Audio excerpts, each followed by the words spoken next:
Hi everyone, John here from Bite Size Cruises. Generally, we're in the office in our studio doing these videos, but we just got back from a cruise from Bermuda, and I didn't want to wait until Monday to talk about this cruise. It's the worst experience I've ever had on a cruise. So here we go. Generally, we would put the intro in and everything else. We're not going to do that. We're not going to waste any time. We're going to be doing a full review of the cruise, of all the food and dining like we normally do, of some great things. We did a video tour of most of the ship that we got. Um, so as you saw in this is we took the worst cruise ever so that you don't have to. I'm going to preface this by saying we're a travel agency. I did not pay for this cruise for myself. It was a seminar at sea for Norwegian Cruise Lines. Um, but we're going to be honest about everything that we do. I'm also going to preface this by saying two other people from my staff went on the cruise. We paid for them to go on the cruise. So we paid full price that we would normally pay. Also, we we paid. So also, I've been on almost 30 cruises at this point. Most of those cruises have been on Norwegian. I've been on Breakaway twice, Getaway. I've been on Gem. I've been on Jewel. I've been on the Norwegian Sun. I've been on Escape. I've been on Bliss. I've been on a ton of Norwegian cruise ships.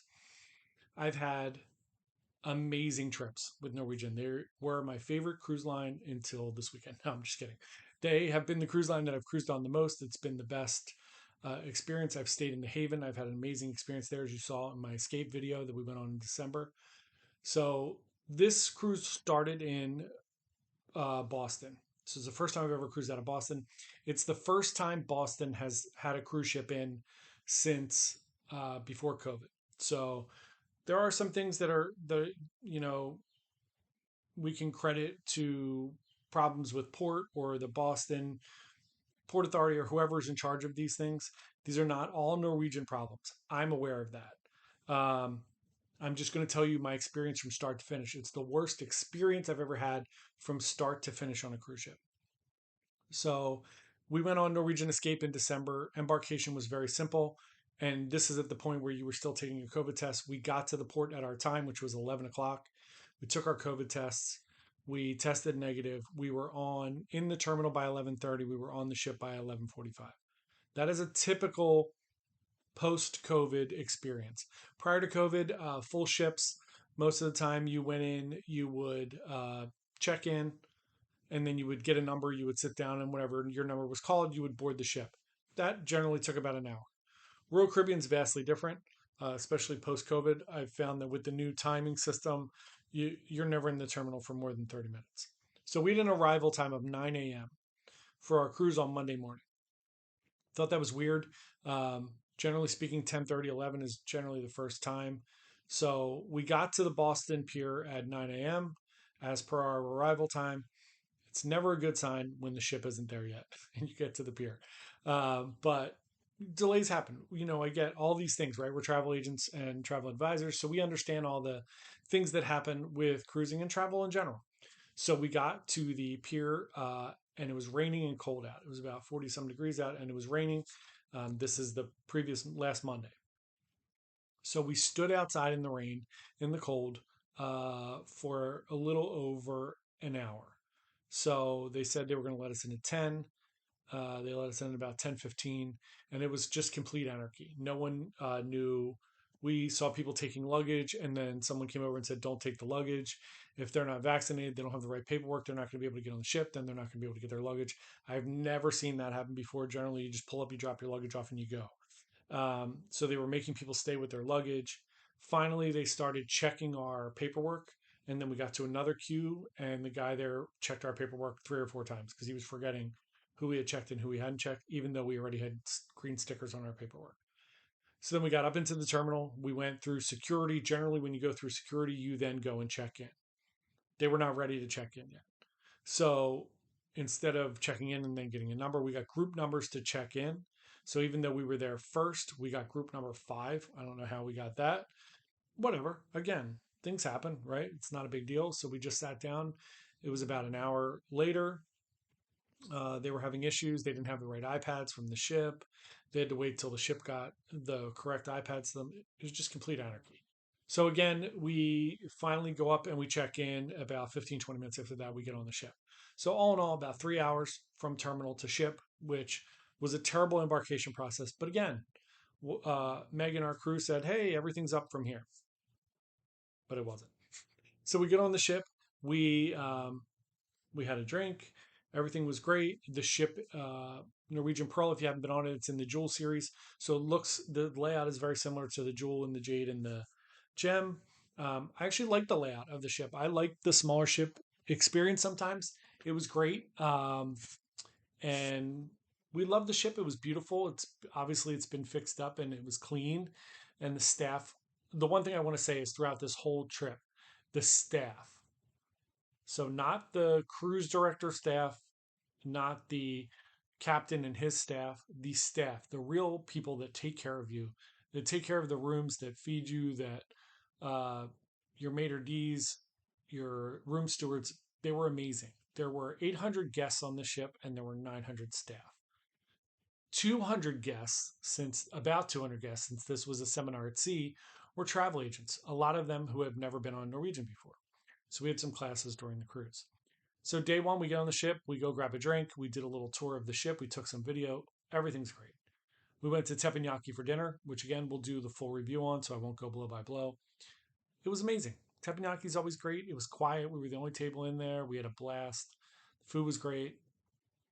Um, and then we did whatever for the rest of the night. Oh, so then here I'll give you the highlights and the lowlights.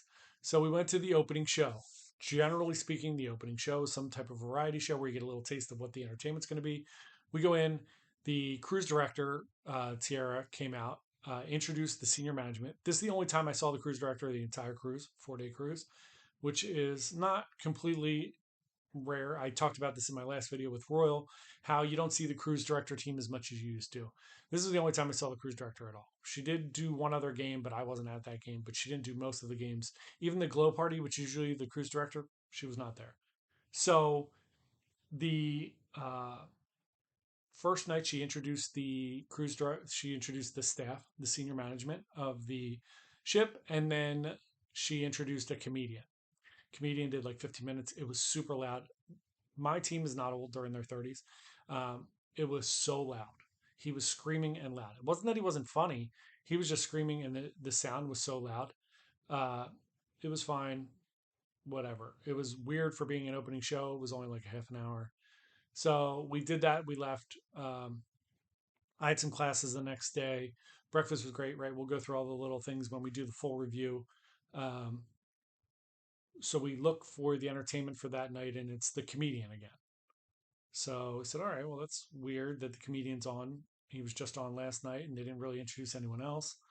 Royal Caribbean, Norwegian usually has great shows on their ship, right? We just raved about Choir Man, which is the best show I've ever seen on a cruise ship on Norwegian Escape.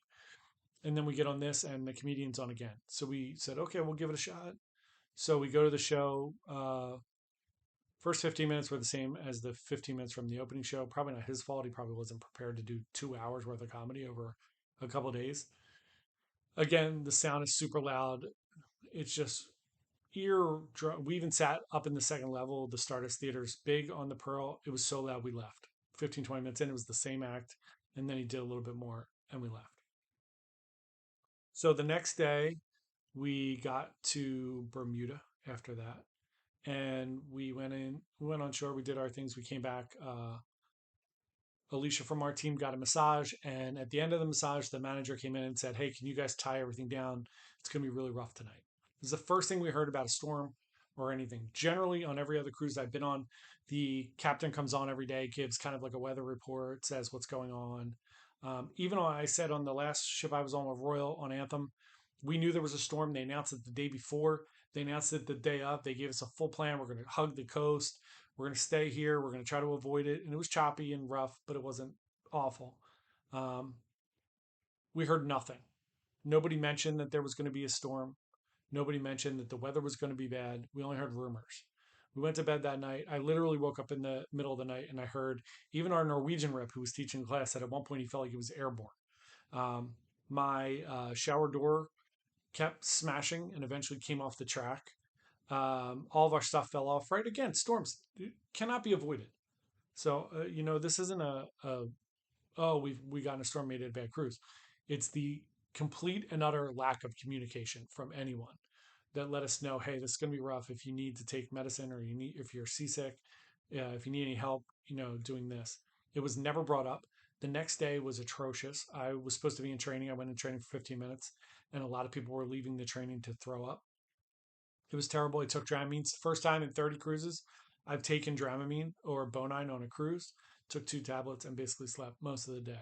Again, not their fault, right? I've been on cruises where we had rough seas, or I was seasick. It's not their fault. It was the complete and utter lack of communication from anyone, letting us know that it was going to be rough, or what they were doing to avoid it. Nothing. We didn't hear anything. And then basically the captain came on in the afternoon and said, as you know, it's been a little choppy. It'll be better as we get through tonight, which was our last sea day, right? So we spent the last sea day. So Wednesday, I forgot to tell you, Bermuda. Guess who the entertainment was again? The comedian. So now this is 3 nights in a row on a 4-day cruise. We had the comedian as our entertainment. Again, not his fault, right? I'm sure he was great. We went in 5 minutes. It was super loud again, and we left.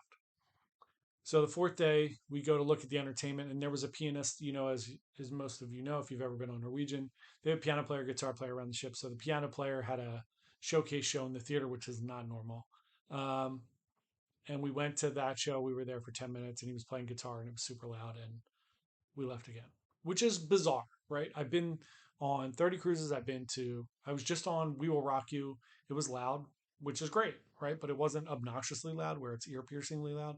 This was ear piercingly loud, and there was no one in the theater. There was 30 people in the theater. So we left. And then just when you think, okay, well, we're getting off the ship. So we got down to grab breakfast. I knew the ship was supposed to get in at 9. I was supposed to pick up my dog. We drove to Boston from Philly. So it's about a 5-hour drive, picking up my dog by 5:30, 6 o'clock on Friday. So we go down to the lobby.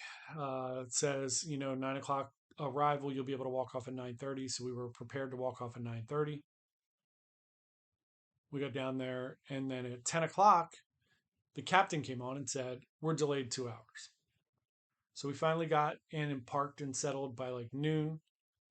Uh, then they announced, at this point, everyone who was on the cruise is now in the lobby because you can't be in your room.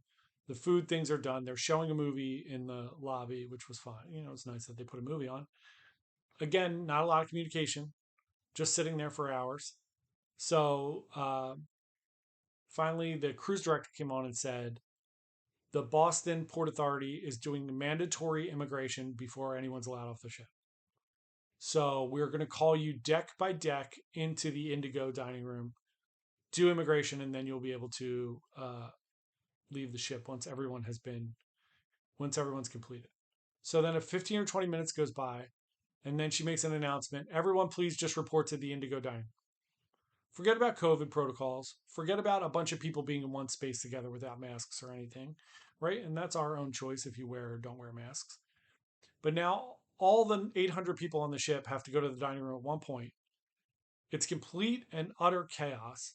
Some people are going, some people aren't. We go down, we get our passports checked, we go up, and then they say you can debark the ship. We go to get in line. The 300 people in front of us did not check their passports or do the mandatory immigration. So then they're going to do it again at the pier. So then we have to show all of our information again as we're getting off. Needless to say, I got in my car at 2:30 in the afternoon. I got home at 8:30 at night. Um, as we were leaving and people were pissed off with good reason. I don't ever freak out on the staff. It's not their fault. They're not. They're just trying to do the best they can do. But I understand that people are mad and angry and upset at the experience. It was a terrible experience. If that was your first cruise, I would never go on a cruise again. If it was your first experience with Norwegian, as were a bunch of travel agents there or travel advisors, not travel agents anymore, travel advisors, um, I wouldn't recommend Norwegian. And I've been on a bunch of Norwegian ships and I love Norwegian. Um, but it was a terrible experience. So we did hear people saying this is, BS. Like you guys are, was handled so terribly. And all the cruise director staff kept saying was, this isn't our fault. It's Boston's fault. It's Boston. The Port Authority isn't letting us. First of all, as we all know, anyone who's in a leadership position, the last thing you want to hear when you're complaining is excuses. People shouldn't be screaming at the staff or yelling or anything, but even if you're complaining, it should just be, I'm really sorry that this is happening. We're doing the best that we can. I'm really sorry. We'll try to get you off, whatever. But I get the customer's not always right, right? We get that. We all understand that. But to come out and say, like, this isn't Norwegian, guys, remember, this isn't Norwegian's fault. This isn't our fault. It's someone else's fault, right? Nobody wants to hear that at that time. And the biggest thing for me during the whole thing was things happen. I get it. I get that there's delays. I get that they had to do some mandatory thing. They were looking for people from Canada for some reason or whatever. I get all this. The communication the whole trip was so atrocious that no one ever said, hey, this is what's going on. Or at 9 o'clock in the morning, if somebody would have said, or at 8 o'clock in the morning, if somebody would have said, hi, everyone, please don't come down to the lobby. We're going to have a 2 hour delay. All the dining rooms are going to be open. Go grab some breakfast. Go watch a movie. Go enjoy. Stay in your stateroom. Do whatever. I get that they want to turn the ship over, but things happen sometimes, right? And you can't do that. So if they would have just said, don't all congregate or don't all come down here, we'll let everybody know. We'll call you when we're ready to do the debarkation process. It would have been a much nicer experience. Same thing if we would have gotten a notice, hey, everyone, there's going to be a uh, storm coming in tonight. We're going to do the best that we can to avoid the storm, but it's going to be really choppy. If you need anything or whatever, here's some tips. Nothing, right? Same thing with the entertainment. One of the travel advisors, agents, which I won't, they complained about it when the cruise director was at our meeting on Thursday. Second time I saw her, second only time I saw her the whole trip. Somebody complained about the entertainment, and they had excuses, which I'm not going to go into because it was in a private meeting. Whatever those excuses are, they are. Again, it wasn't communicated ahead of time. If I paid full price for that cruise as a client and my staff was not happy about the cruise, and we paid full price for them, I would be furious. We also bought 8 future cruise credits on the ship. It's $2,000, which we get a bunch back for doing that. So we pay, you basically pay for 4, you get 4 more. That's $1,000 that I put out right in Norwegian's pocket, and I saw a bunch of people do that. And the fact that they didn't care at all about that cruise. It was a 4-day cruise right off of a charter. Now they're coming back into Boston, getting ready to do 7-day sailings. It was almost like a test sailing. And in that case, should have been free. Or you should have let people know we're not going to have entertainment. This is not going to be a great experience. Again, let me reiterate, the staff, the room stewards were amazing. The food was amazing. I went to Teppanyaki. We'll do all the reviews that you normally see us do.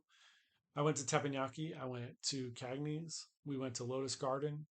We went to La Bistro, which is my favorite restaurant on any ship. And the food was amazing. And the people were amazing.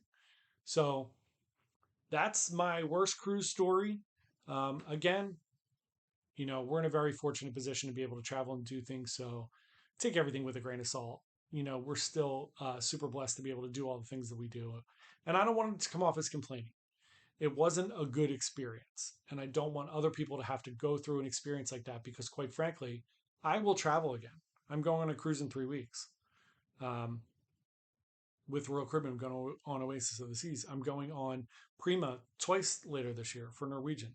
This isn't going to make me not go on Norwegian. It's not going to make me not go on a cruise. But if that was your first cruise or you've never been on a trip like that before, it's quite possible you'll never go on one again. And it's a bad representation of the Norwegian cruise line, which I love, which makes me sad. So I just wanted to be honest, give everyone that honest opinion. Again, we're here to give you travel tips and advice. We are not YouTubers. We're travel agents and travel advisors. And we want to give you the best itineraries, the best ships, and tell you what's great and what's not so great about each of them. And it's very rare you're going to see us make a video like this where something wasn't amazing, because cruising is amazing. So I hope everybody has a great weekend and great week. If you would like to get more content like this, it's not going to be complaining much, but please like and subscribe to the video. If you have comments or anything, you were on the cruise, or you have any questions or anything, please put them below, and we'll see you soon. Thank you guys very much.